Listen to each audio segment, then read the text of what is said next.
सौतेली माँ और बेटी की कहानी। इस कहानी में सौतेली माँ के निस्वार्थ प्यार को दिखाया गया है। वो पूरा करो, ये आखिरी शब्द बोलकर दादी चल बसी। सचिन को माँ के वो शब्द कान में गूंज रहे थे।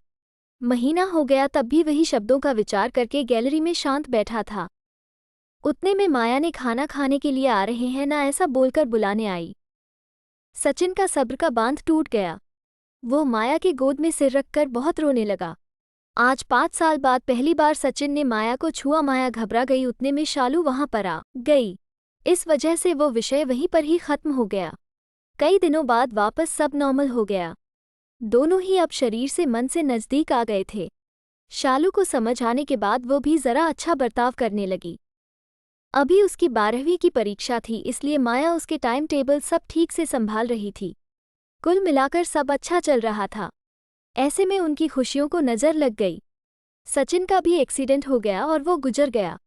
अभी माया और शालू वो दोनों ही थी एक दूसरे के लिए। जो भी सेविंग थी उस पर घर चल रहा था। माया तो ग्रेजुएट नहीं थी, इस वजह से उसे नौकरी मिलने में दिक्कत आ रही थी। अब शालू को प्यार हो गया था सुशांत नाम के लड़के से।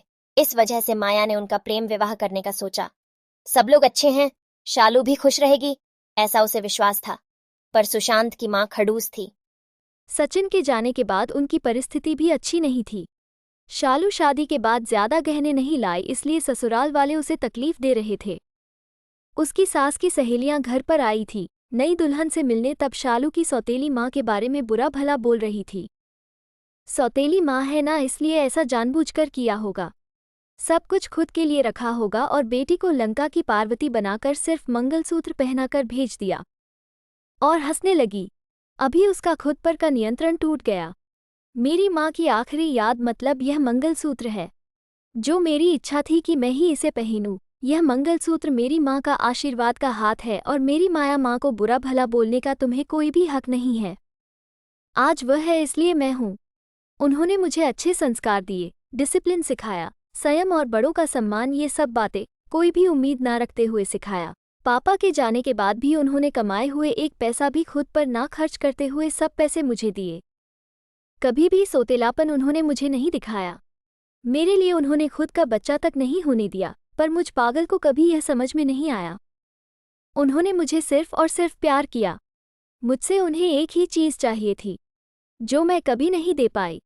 सब औरतें एकदम सोच में पड़ गई कि आखिर वो कौन सा चीज़ चाहिए थी। उन्होंने शालू से पूछा उन्हें क्या चाहिए था। सच में बहुत महंगा गहना होगा, इसीलिए तो उसने इतना एडजस्ट किया होगा। बातचीत हो रही थी तब वहां माया आई और औरतें खुसूर फुसूर करते हुए हंसने लगी। माया मन में डर गई। शालू ने ऐसा क्या किया होगा? ऐसा क्या किया जो ये सब औरतें उसे देख रही है? तभी शालू ने माया को गले लगाकर प्यार से माँ बुलाया। दोनों माँ बेटी सब भूलकर एक दूसरे की बाहों में गुम हो गई। औरतें जब जाना फूसी कर रही थी कि तभी शालू बोली, आप सबको वह गहना देखना था ना? यही माँ बुलाकर ममता का गहना उसे चाहिए था। माया को तो रोना आ रहा था। दोनों सचिन और दादी के फोटो के सामने खड़े रहकर उनको हाथ जोड़कर खड़े थे। शालू ने उनसे माफ़ी मांगी और माँ को कभी खुद से कभी दूर नहीं करूंगा ऐसा वचन दिया। दोस्तों, समाज में कई गलत बातें, भावनाएं बनी हुई होती है जो जाने अनजाने बच्चों तक भी पहुंच जाती है। हमें बच्चों को और खुद को भी इस बात को समझाना होगा कि हर पुरानी बात पूरी तरह या हर किसी के लिए सच या एक समान नहीं होती है। किसी एक का सच दूसरे के लिए झूठ हो सकता है, इसलिए किसी भी बात को अपने दिल दिमाग में बिठाने से पहले उसकी सत्यता की कसौटी करना बेहद ज़रूरी हो जाता है।